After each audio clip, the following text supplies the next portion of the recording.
la jante masculine, je sais que ce qui m'avait moi beaucoup à cette époque-là, donc dans les années 2020, qui m'avait beaucoup choquée en fait, c'était comment dire, la sexualisation de la femme noire.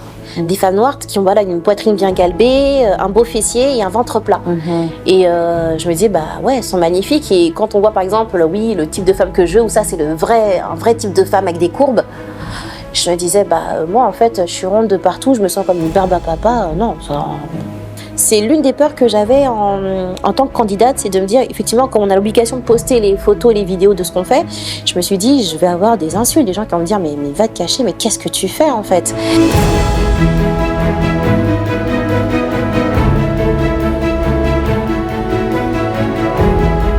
C'est vrai qu'on nous dit, faut faire attention au regard des autres. On avance, mais voilà, on met de côté. Et pour moi, il faut faire attention à ne pas tomber dans l'égocentrisme, dans l'individualisme. Il y a des personnes qui me disent, mais en fait, t'es ronde, t'as le droit de vivre. Et c'est pas parce que t'es ronde que t'es moche, ça n'a rien à voir en fait. La beauté, c'est tellement subjectif. Ouais. Donc, prendre conscience déjà que je suis un être humain à part entière. Le fait de pouvoir de me donner de l'amour et de ne pas l'attendre d'une autre personne. Parce que vivre par procuration fera qu'on ne vivra jamais pleinement en fait.